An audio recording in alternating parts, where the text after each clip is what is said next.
Ֆիզիկական եւ հոգեկան առողջության հիմքում բժշկական գրագիտությունն է։ Ես առողջ եմ, երբ տեղեկացված եմ։ Հարգելի ունկնդիրներ, Հանրային ռադիոյի ուղիղ եթերում ենք, ես առողջ եմ հաղորդման շրջանակում, առաջիկա 30 րոպեներին ձեզ համար կաշխատի Լուսի Քոչարյանը, առաջարկում եմ մեզ հետևել նաև arm.radio.am կայքի on-line ռեժիմով, live stream-ի տարբերակով, դիտել եւ լսել, ինչպես ձեզ հարմար կլինի, միացեք նաև Facebook-յան հարթակում հայատար գրված Հայաստանի Հանրային ռադիո Facebook-յան էջը եւ դիտեք մեզ live stream-ի տարբերակով, թողեք մեկնաբանություններում հարցեր, դիտարկումներ, կարծիքներ այն թեմայի վերաբերյալ, որը քիչ անց կներկայացնեմ, մենք խոսելու ենք երկու հյուրերի հետ այսօր, Կարդիոլաբ սրտի առողջության կենտրոնի մասնագետներ, սրտաբան Տաթևիկ Հովակիմյան, ողջույն։ Ողջույն Լուսի ջան։ Եվ հոգեբան Թամարա Սիմոնյան, ողջույն Թամարա։ Ողջույն։ Երևի հիմա բոլորը կմտածեն, ինչ գործ եւ կապ ունեն միասին սրտաբանն ու հոգեբանը, բայց մենք այսօր զրուցելու ենք սրտաբանի եւ հոգեբանի համագործակցության վերաբերյալ եւ անդրադառնալու ենք հատկապես այն խնդիրներին, այն բաժնին սրտաբանական խնդիրների, որտեղ հոգեբանական գործոնը մեծ է եւ որտեղ միանում է ընդհանուր աշխատանքին, ամոքման եւ բուժման նաեւ հոգեբանը որպես մասնագետ աջակից։ Սակայն նախքան այս խմբին անդրադառնալը ես մի քանի ընդհանուր թեմայի եմ ուզում մենք միասին դիպչենք Հայաստանում այսօր ինչ վիճակ է սրտաբանության խնդիրների հետ կապված, որ օրինակ 2 կամ 3 խնդիրները կառանձնացնեք, եթե մենք փորձենք բնորոշել, բնութագրել, թե այսօր հանրության մեջ որոնք են ավելի տարածված։ Շնորհակալություն Լուսի ջան, նախ ինձ հրավիրելու համար հերթական անգամ մեծ հաճույք է քեզ հյուր լինելը։ Ես կուզեի նշել, որ այդ երկու մասնագիտությունները սերտորեն իրար հետ կապ ունեն, որովհետև խոսքը գնում է 21-րդ դարի երկու մեծ էպիդեմիաների համագործակցության ճակերտավոր մասին, որը շատ լուրջ կերպով բերում է հիվանդացության եւ մահացության եւ ինչու՞ չէ նաեւ ընկած կյանքի որակի։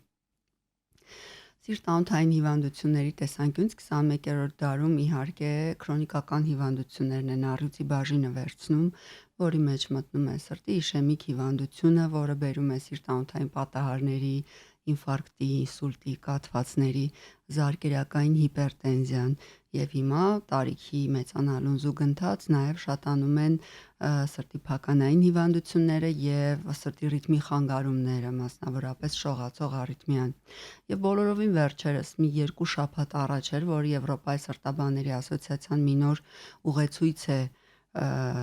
թողարկել, որում խոսքը գնում է սիրտ-անոթային հիվանդությունների եւ հոգեկան առողջության կապի եւ կառավարման մեթոդների վերաբերյալ, այնպես որ այս երկուսը սերտորեն կապակցված են եւ առանց մեկը պատշաճ կերպով կառավարելու անհնար է ստանալ առողջություն։ Ինչպես գիտենք, առողջությունը ոչ միայն ֆիզիկական, այլ նաեւ հոգեկան բարեկեցությունն է։ Այսօր իսկապես միտումը գնում է դեպի այն, որ ահա բոլոր հնարավոր հարթակներով եւ ուղեցույցներով մենթալ առողջությունը նույնպես մտնի հաշվի մեջ, դրա հետ համագործակցեն, հաշվի նստեն, որովհետեւ իսկապես մենք միայն մեր մարմինը չենք, մենք նաեւ մեր հույզերն ենք, մեր մտքերն ենք, մեր մտատանջություններն ենք, ել չասենք տագնապային խանգարումների կամ դեպրեսիվ տարբեր խանգարումների մասին, որոնք ես կարծում եմ ֆիզիկական հիվանդությունների մեծագույն մասի վրա իրենց հետքը, կնիքը թողնում են։ Իսկ Տաթևիկ, ինչ տպավորություն ունեք մեր հանրության գիտելիքի,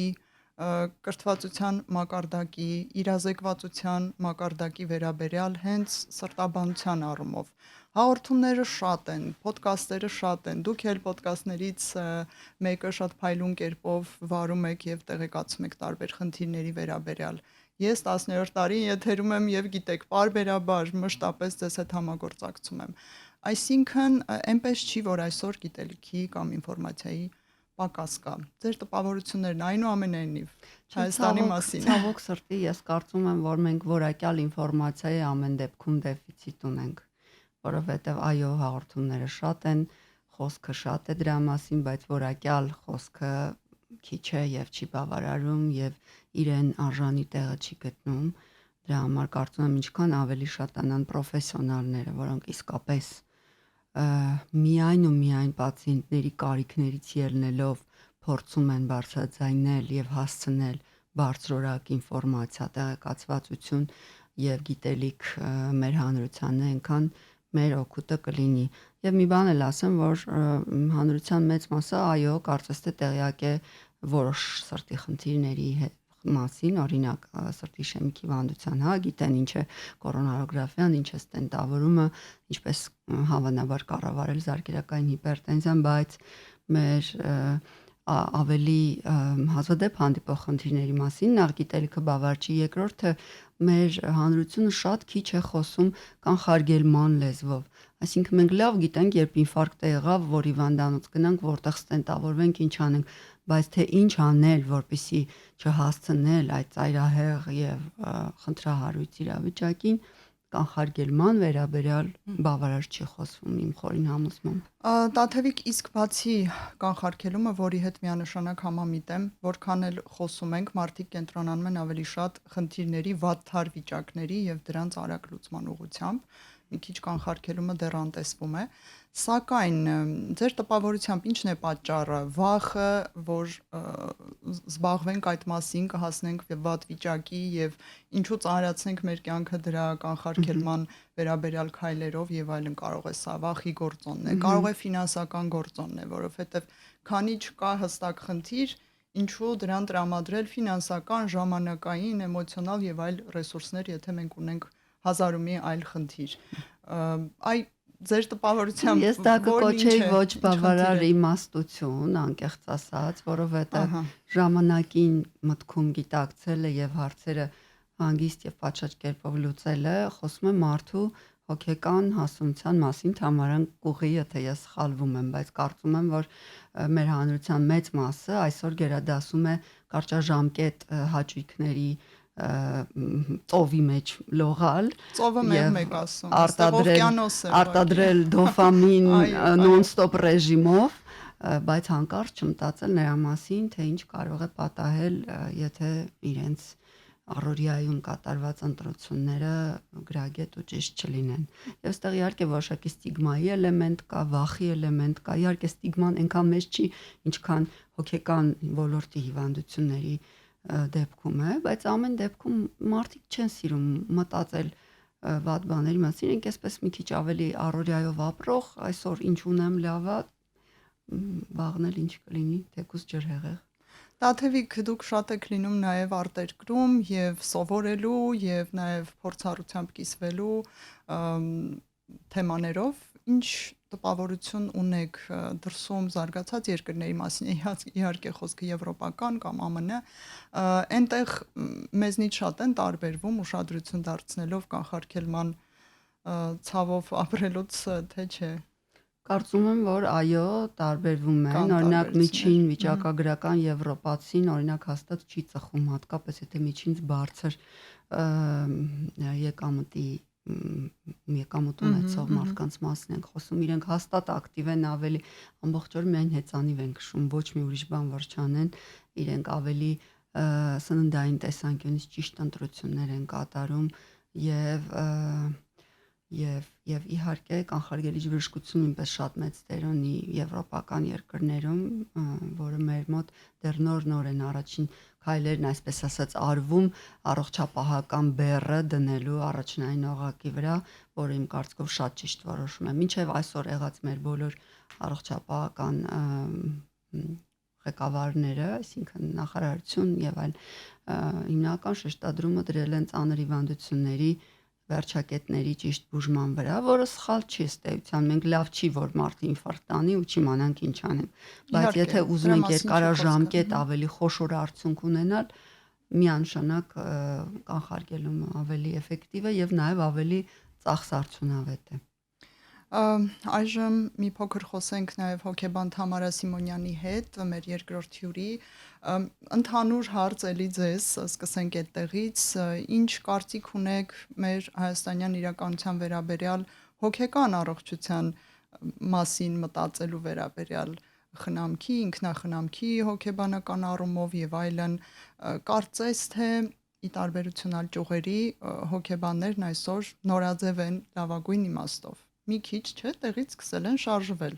Այսօր արդեն այդքան վախենալի չէ անձնական հոգեբան ունենալ եւ սուր վիճակներում դիմել կամ ես անցել եմ իմ թերապիան, ես չեմ անցել հոգեթերապիա եւ այլն, այսպիսի խոսակցություններ շրջանառվում են։ Ճիշտ է, տպավորություն է։ Մի փոքր կիսվեք։ Եվս մեկ անգամ շնորհակալություն հրավերի համար։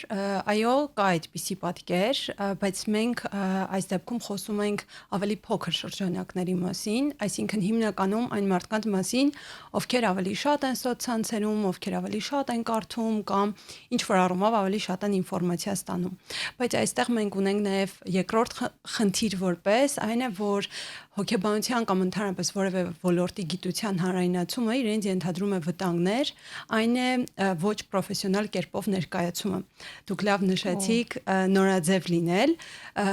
նորաձևությունը լավ է, բայց այն իմաստով, եթե մենք գիտակցում ենք դրա կարևորությունը իրապես։ Մենք հիմա շատ հաճախ տեսնում ենք սոցցանցերում, երբ որ հոգեկան առողջությունը, թերապիայի գնալը ներկայացվում է ոչ միշտ ճիշտ տեսքով եւ ճիշտ դիտանկյուններից, ինչը կարող է իր հերթին սխալ պատկերացումներ ստեղծել, բայց երբ որ խոսում ենք այն տեսանկյունից, որ ինչ առաջխաղացում ունենք, այո, մենք այսօր ունենք գիտակցվածության որոշակի բարձրացում, բայց ցավով պիտի ասեմ, որ դա ավելի շատ 90-ականներից հետո սերնդի մասին է, որովհետև ավակ սերունդը երբեմն կամ հավես չունի, կամ անձնական խնդիրները չեն թողնում մտածել սեփական առողջության մասին, նաև հոգեկան առողջության տեսանկյունից։ Մեր գործն է այստեղ որպես մասնագետներ ավելի շատ խոսել, ավելի շատ հանրայնացնել եւ տեղ հասցնել այն մարդկանց, ովքեր այդքան էլ պատրաստ չեն նոր ինֆորմացիա ստանալ, ինչը լուրջ խնդիր է։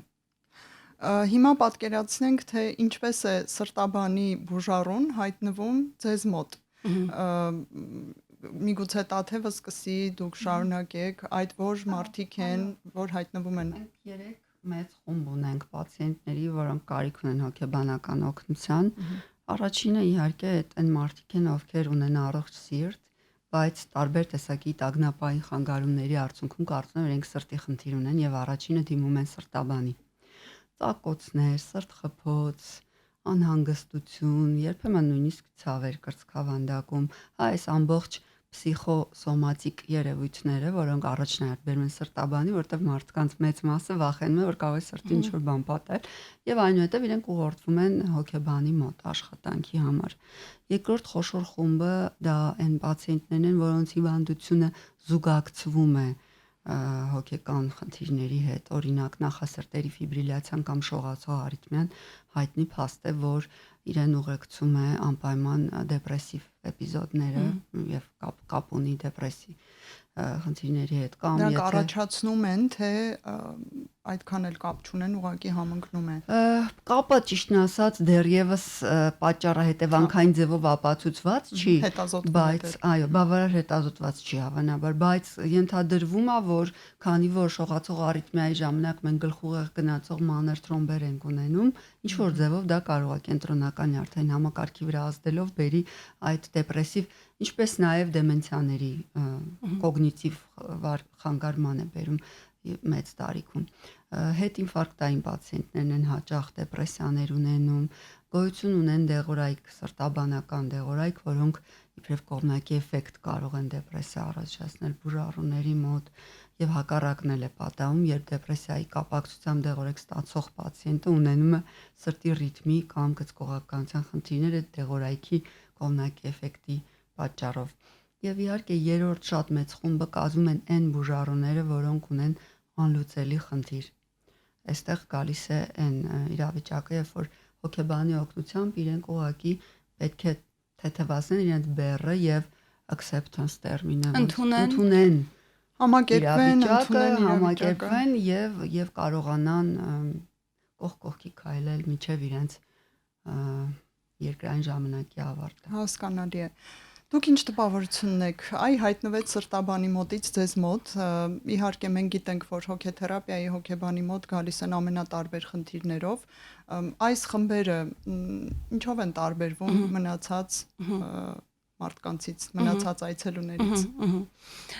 կարևոր է նշել, որ հիմնականում մենք բախվում ենք այն այցելուների փորձառությանը, ովքեր ունեն որևէ տեսակի տագնապային խանգարում եւ դիմել են որևէ բժշկի, սրտաբանի օրինակ եւ սրտաբանը հասկանում է, որ խնդիրը հոգեսոմատիկ է, որևէ ֆիզիոլոգիական պատճառ չունի եւ այս դեպքում մենք պիտի կատարենք դիագնոստիկա հասկանալու հոգեախտորոշում, հասկանալու թե ինչի հետ գործ ունենք։ Երբ որ մենք ունենք անձ, ով ունի որևէ տեսակի տագնապային խանգարում, ինչը նշեմ, որ չի կարող ախտորոշել հոգեբանը կամ հոգեթերապևտը, այս դեպքում մենք ուղղորդում ենք հոգեբուժի, ով դնում է ախտորոշում, այո, ով դնում է ախտորոշում, մենք գործ ունենք խոճապային գրոհի հետ, թե ունենք տագնապային գեներալիզացված խանգարում, որը այս երկուսը ամենահաճախն են պատահում, ու ըստ դրա արդեն որոշում է կայացվում, թե ինչպես ենք առաջ շարժվելու։ Մենք ունենում ենք դեպքեր, որ որոշում ենք կայացնում, որ աշխատանքը զուգահեռ է լինելու եւ դեղորայքային բուժում եւ հոգեթերապիա, ինչու է սա տեղի ունենում, որովհետեւ այն դեպքում, երբ որ ունենք հստակ ախտորոշված խանգարում, այստեղ միայն հոգեթերապիան հերիք չէ, մեզ անհրաժեշտ է նաեւ դեղորայքային օգնություն, իսկ հոգեթերապիայի հիմնական այսպես ասած ֆունկցիան այս դեպքում օգնել անձին ճանաչել իր տարբեր մոդելները, վարքային եւ ճանաչողական, կարողանալ հասկանալ դրանց շղթաները եւ գործ ունենալ։ Օրինակ, երբ գործ ունենք անձի հետ, ով ունի խոճապ եւ չգիտի ինչ անել դրա հետ, մենք հաճախ ունենք այս դեպքում վախի զգացողություն, որ կարող է ինձ հետ ինչ-որ վատ բան պատահի, կարող է ես հանկարծ չկարողանամ այս ամենից դուրս գալ, այս մտքերը ավելի շատ են անձին տալիս տագնապ ու արդյունքում մենք ունենում ենք իրավիճակ, երբ այս շղթան կարող է ուղղակի երկարատև շարունակություն ունենալ, այո, եւ ծնագնդիկի էֆեկտով։ Եվ հենց այդ է պատճառը, որ մենք այստեղ մասնագետներով զուգահեռ պիտի աշխատենք ու նաեւ շատ կարեւոր է նաեւ կրթություն տալը, հոգեկրթելը այցելուին, բուժառուին, որ նա իմանա թե ինչի հետ գործ ունի, որովհետև շատ հաճախ, երբ որ բժիշկը ուղղորդում է հոգեթերապևտի կամ հոգեբուժի, այս փորձառությունը ամեն դեպքում հայ հասարակության համար որոշակիորեն նոր է, եւ անձը կարող է մտածել, իսկ ինչ է ինձ հետ տեղի ունեցել, որ ուղղորդում եք հոգեթերապևտի, ինձ հետ ամեն ինչ կարգին է, միշտեռ կարևոր է նշել, որ կան խնդիրներ, որտեղ որ հոգեկան առողջության մասնագետի կարիք ունի անձը, այսինքն այս դեպքում մենք նաեւ օգնում ենք այցելուին հասկանալ, թե ինչու է իրեն պետք այդ մասնագետը։ Ես հենց այդ հարցն էի ուզում ուղղել Տաթևիկին, նաև փորձել պատկերացնել, թե ինչպես են համոզում բացատրում բուժառուին, չէ, որովհետև տեսեք, ինքը հստակ սրտի հետ գանգատներ ունի, շատ լավ գիտենք, թե պանիկատական ինչ նշաններով է ուղեկցվում, այդ շնչահեղձությունը, սրտա արագասրտությունը եւ այլն, եւ մեկ էլ դուք ասում եք, որ գիտեք, դուք իմ բուժառուն չեք, սա այն դեպքում, եթե իսկապես պատկերները մաքուր են հետազոտությունների, ու գնացեք հոգեբանի մոտ, ես պատկերացնում եմ հատկապես 50+ կամ 45 նույնիսկ պլյուս անձանց տպավորությունները, բուժեք իմ սիրտն է վատ, ես ասենք խնդիր չունեմ հոգեկան որևէ, ես չեմ գնա հոգեբանի մոտ։ Ինչ է կանում, այո։ Դա բժիշկ ջան, ես եմ իմ հոգեբանը։ Այդ շատ ենք լսում, բայց բարեբախտաբար ես վստահություն եմ գտնում պացիենտների մոտ, այդ շատ շնորհակալ եմ դրա համար, չգիտեմ դա ինչից է գալիս, բայց տարիներ շարունակ տեսնում եմ, որ իմ պացիենտները ինձ վստահում են։ Դա ձեր հմտություններն են մասնագիտական։ Ես ասում եմ, որ ձեր սիրտն առողջ է, ձեզ հարկավոր է սա, եւ անհրաժեշտ է, որ դուք մասնագիտական խորհրդատվություն, որովհետեւ դա կարեւոր է եւ առանց դրա դուք լավ չեք լինի, դուք ձեր ուսերի վրա վերցրել եք մի շարք բեռեր, անգիտակցաբար, հաճախ, մեծ մասամբ, եւ մի օր ձեր օրգանիզմը ուղղակի հրաժարվում է այդ բեռները տանելուց։ Ուղղակի տարբեր տեսակի սոմատիկ դրսևորումներով ասում է վերջ, թող ես մի քիչ հանգստանամ։ 5 րոպե զրույցը որպես կանոն բերում է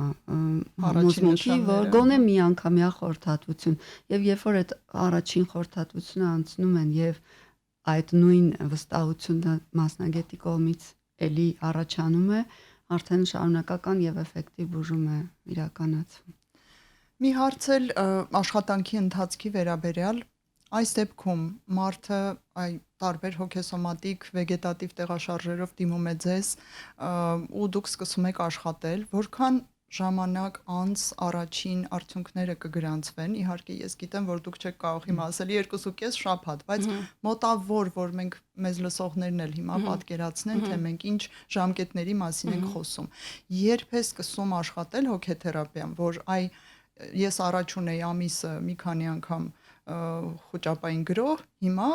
ոնց որ թե մի քիչ սկսեց քչանալ, այս արդյունավետությունը երբ է սկսում նկատվել։ Ճիշտ նշեցիք, ցավոք սրտի չունենք հստակ տևողություն, բայց կան մի քանի հանգամանքներ, որոնցից բխում է պատասխանը։ Եթե մենք գործ ունենք ախտորոշված որևէ տեսակի տագնապային խանգարման հետ եւ ունենք դեղորայքային բուժում, այս դեպքում կարեւոր է հաշվի առնել, որ դեղորայքային բուժումը միանգամից արդյունք չի տալիս, գոնե 1-2 շաբաթ անձը պիտի դեղորայք օգտագործի, ադապտացվի այսպես ասած այդ բուժմանը,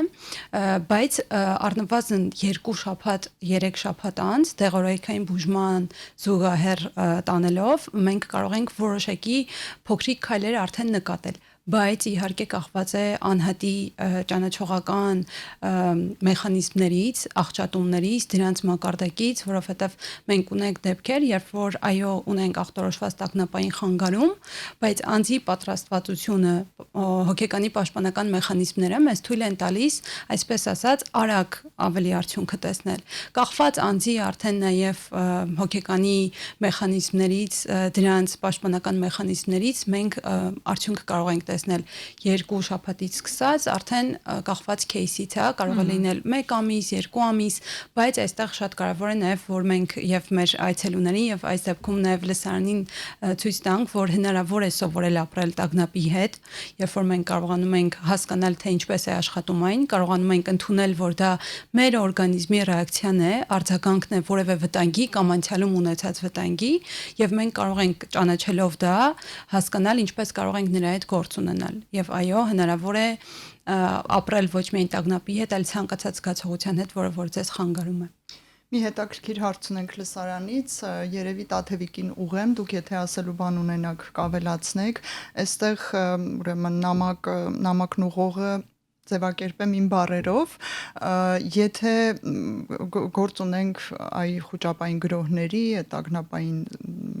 պաթոլոգիկ վիճակների հետ, բայց չունենք օրգանական խնդիր սրտի հետ,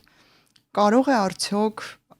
այս խոճապային գրոհները, եթե չբուժվեն, հանգեցնեն օրինակ ինֆարկտի, ինսուլտի, տարբեր այլ խնդիրների, այսինքն այնքան բարդացնեն վիճակը, որ արդեն սիրտը որպես օրգանտակից դուրս չգա։ Ուղղակի ձևով կարծում եմ ոչ։ Ուղղակի ձևով հնարավոր չէ, բայց անկեղծ ասած ինձ համար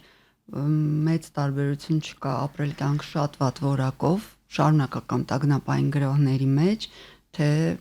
ասենք ունենալ լուրջ սրտի հիվանդություն, միևնույն է ամեն կերպ տուժում է եւ իհարկե անուղղակի ճանապարհներ կարող են, եթե ասենք օրինակ տագնապային գրոհը այնքան ակտիվ է, որ բերում օրինակ զարկերակային ճնշման կտրուկ բարձրացման, հաճախ մենք տեսնում ենք այդ տատանումներ, կամ օրինակ պացիենտը տնից դուրս չի գալիս, ընդհանրապես չի շարժվում եւ նստակյաց ապրելակերպի շնորհիվ քաշի ավելացում եւ այլ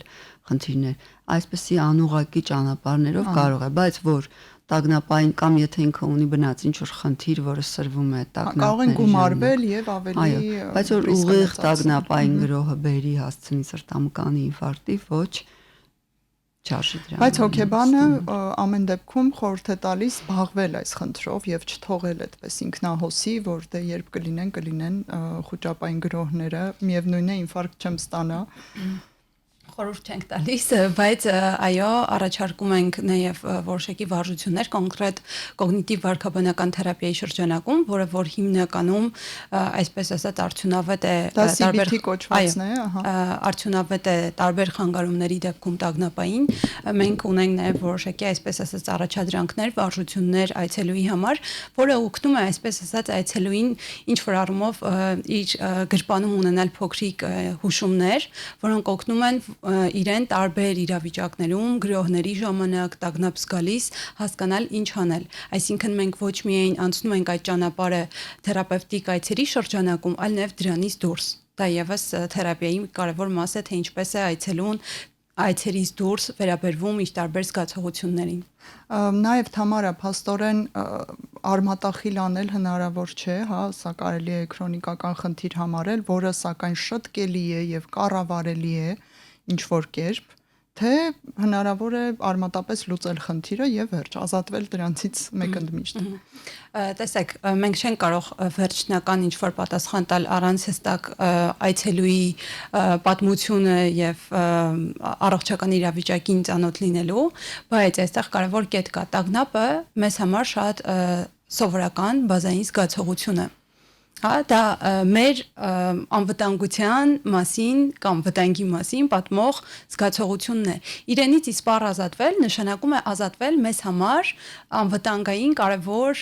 հնարաններից, ազդանշաններից։ Այստեղ հարցը այլ է, ինչպես կարող ենք մենք այն վիճակի հասցնել, որ տագնապ զգանք ոչ թե սովորական իրավիճակում, այլ ռեալ վտանգի ժամանակ։ Ու նորմալ ու բնական է, որ անձը վտանգի բախվելիս, օրինակ, հա, ինչ որ արտակարգ իրավիճակ է, նորմալ է, որ մենք կարող ենք զգալ վախ կամ տագնապ։ Ուրիշ հարց է դրան ինչպես ենք վերաբերվում, ուրիշ հարց է դրա հետ ինչ ենք անում, եւ ուրիշ հարց է սովորական իրավիճակում տագնապ զգալիս դրա հետ ինչ ենք անում եւ ինչ հաճախականությամբ է դա տեղի ունենում։ Եվ կախված, այո, կախված իրավիճակից մենք ունենք դեպքեր, որ կարող ենք, եթե այսպես ասած 1-ից 10 բալանոց համակարգով անձի մոտ հաճախականությունը տագնապի 8 կամ 9 է, հոգեթերապևտիկ process-ի եւ երբեմն նաեւ հոգեբուժի աջակցությամբ մենք կարող ենք հասցնել 1-2-ի։ Հաջորդ հարցը էլի լսարանի կողմից կարծում հետաքրքրել է թեման, ժամանակ քիչ ունենք արագ, արդյոք ճիշտ է այն համոզմունքը, որ 45-50 տարեկան անձ մարդկանց հետ հոգեթերապիան արդյունավետ չէ եւ պետք է միայն դեղորայքային լուծման գնալ, թե այսօր մոտեցումները փոխվել են ժամանակակից հոգեբանությունում։ Կարծում եմ միանշանակ չէ, որովհետև մենք կարող ենք ունենալ նույն կերպ 25-30 տարեկան այցելու, որ ենթակա չեն որը ունի ոչ թե ենթակա չէ, այլ պատրաստ չէ, որովհետև տեսեք հոգեթերապևտիկ process-ը երկու ստեյք է, կախված է ոչ միայն մասնագետից, այլ նաև այցելուից։ Սա նշանակում է տվյալ այցելուի, ինչպես նշեցի, պաշտպանական մեխանիզմների, պատրաստվածության, ցանկության եւ մի շարք այլ process-ների արդյունքում մենք ունենում ենք արդյունավետություն։ Այնպես որ այո, կան մարդիկ մեր բուժարարների, այցելուների շրջանակում եւս, ովքեր 40+ են եւ մենք ունենք արդյունքներ, ինչը նաեւ նրանց շնորհն է, ոչ միայն մեր։ Լավ, շնորհակալություն։ Իրոք, այստեղ նաև այցելուի հետ համագործակցությունը պետք է լավը լինի, որակյալ լինի։ Մի հարց ձեզ ուղված լսարանի կողմից, ինչ եք անում, եթե անձը հրաժարվում է համագործակցել հոգեբանի հետ, ինչ-ինչ պատճառներով, արդյոք դուք եք հրաժարվում բուժումից, թե դուք շարունակում եք։ Ես առաջնահերթ խորհուրդ եմ տալիս, եթե սիրտն առողջ է, ուղարկում եմ սպորտով զբաղվելու։ Գոնե ռեժիմ եմ գրում, ասում եմ այս բաները կանեք, այս բաները չեք անի եւ սկսեք ռեգուլյար մարզվել, որովհետեւ սպորտը ռեգուլյար մարզումները վերահսկում են սրտազարկի հաճախականությունը, վերահսկում են զարկերակային ճնշման տատանումները, լավացնում են հոգեկան առողջությունը եւ դեր ունեն տրամադրության վրա։ Եվ զուտ միայն դրանով զբաղվելով մարդը կարող է վիճակի լինել իր կյանքը բոլորովին նոր որակական մակարդակի բարձրացնել։ Եվ հասցնեմ վերջին հարցն էլ ձեզ է ուղված, իհարկե դուք CBT-ն արդեն նշեցիք, բայց ուրիշ այստեղ հարցնում են ուրիշ ինչ ուղղությունների գործիքակազմով եք աշխատում, այնտեղ որովհետև գեշտալտ կա, հոգեվերլուծություն կա, տարբեր ուղղություններ կան, թե միայն CBT-ով։ Տեսեք, CBT-ն, երբ որ մենք ասում ենք լայն լսարանի համար, բայց ինքը ունի տարբեր ուղղություններ։ Այո, ինքն էլ իր մեջ ունի տարբեր ուղղություններ եւ երբ որ նշում եմ մասնագետը CBT, շատ հաճախ կողքից մենք ունենում ենք ուղեկցող այլ գործիքակազմ, այլ ուղղություններից եւս օրինակ մենք ունենք DBT, որը հիմնական ֆունկցիա ունի սովորեցնել հենց հոգեկրթել այցելուին որոշակի մեխանիզմների միջոցով, որպեսզի այցելուն հասկանա, թե ինչ անել, ինչպես վերաբերվել, ինչ վարժություն անել, ինքնօգնության միջոցով այցելուին տալիս է որոշակի գործիքակազմ։ Եվ նշեմ նաև, որ կան մի շարք գործիքներ, ինչպիսիք է MDR ուղղությունը, այստեղ գործիք բառը այդքան էլ ճիշտ չէ հայերենում, ուղղություն, որը օգնում է հատկապես PTSD-ի հետ տրավմատիկ ստրեսային խանգարման դեպքում, որովհետև